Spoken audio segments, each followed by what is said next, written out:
প্রকল্পে হাত নিয়েছেন এবং আমরা আশা করছি যে এই প্রকল্প যখন বাস্তবায়িত হবে তাহলে এই পরিবেশ বা ন্যাচারাল রিসোর্স সংরক্ষণের পাশাপাশি পরিবেশ সংরক্ষণের পাশাপাশি একটা ইকো ট্যুরিজম স্পট হিসাবে সব কিছু সংরক্ষিত হবে, ট্যুরিজম স্পট হিসেবে এনশিওর হবে। একই সাথে এটা আশেপাশের জনগণ যারা আছেন তারা যাতে এটা থেকে বেনিফিট পান, এমপ্লয়মেন্টের বিষয়গুলো কিন্তু এখানে আসবে।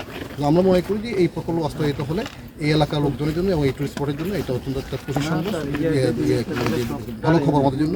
এবং আমরা আশা করছি এখানে যারা এক্সপার্ট টিম আছেন আমরা সবার সুস্বাস্থ্য কামনা করছি, তারা যেন এই প্রকল্প শেষ পর্যন্ত তারা এঙ্গেজ থাকেন, যাতে করে বাংলাদেশের সবচেয়ে হায়েস্ট লোকজন এখানে কিন্তু আছেন এক্সপার্ট হিসেবে। তো আমরা আশা করছি যে এটা ভালো একটা মানে প্রকল্প হবে এবং এটা সিলেটের যে ন্যাচারাল যে এরিয়া বা আমরা যাকে বলি যে প্রকৃতি কন্যা, সেই প্রকৃতি কন্যা আমি যখন একটা শহর বড় একটা শহর পুরোটা তৈরি করা যায় না, ছোট ছোট জায়গায় তৈরি করতে হতে যোগ দিলে শহরটা হয়ে যায়।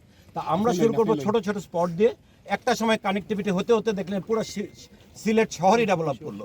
তার মানে আমরা কিছু প্রজেক্ট আছে শর্ট টার্ম, কিছু মিড টার্ম আর কিছু লং টার্ম, এই তিনটা ফেজে ভাগ করে আমরা এই কাজগুলো করব।